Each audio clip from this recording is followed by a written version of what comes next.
Hi అండి. So, ఈరోజు మనం కొన్ని ప్లేసెస్‌కి వెళ్తున్నాం. ఫస్ట్ వచ్చే ప్లేస్ వచ్చేసి బొగతా వాటర్ ఫాల్స్. ఇది వచ్చేసి Bogatha waterfalls only reel. Next వేరే ఎక్కడికెళ్ళానో మళ్ళీ పెడుతుంటాను. అండ్ మొత్తం ఫారెస్ట్ ఏరియా చాలా మంచి మంచి చెట్లు, కోతులు చాలా ఉండే మంచిగుండే. మేము దిగి మరి ఫోటోలు కూడా దిగినాము. చాలా బాగుండే.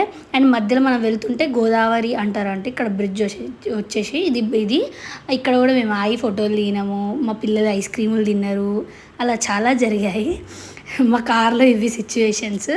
అండ్ అక్కడికి వెళ్ళాక బొగతా వాటర్ ఫాల్స్ ఇది సూపర్ ఉండేనండి. మేము వెళ్ళిన టైంకి ఫ్లో తక్కువ ఉండే, మేము వెళ్ళిన తర్వాత ఫ్లో ఎక్కువ అవుతుంది. అప్పుడు ఆ వాటర్ వచ్చి మన మీద పడుతుంటే అబ్బా ఇంత చల్లగా అదొక ఫీలింగ్. కానీ చాలా మంచి ఫాల్ ఇది. అండ్ అక్కడనే పక్కన మనకి టెంపుల్ ఉంటుంది పైకి. నేను వెళ్ళలేదు, మా పాప, మా హస్బెండ్ అండ్ మా రిలేటివ్స్ అందరు వెళ్ళారు. మీరు కూడా వెళ్ళాలంటే వెళ్ళండి, చాలా బాగుంటుంది. కాకపోతే మేము నల్గొండ నుంచి 6 hours జర్నీ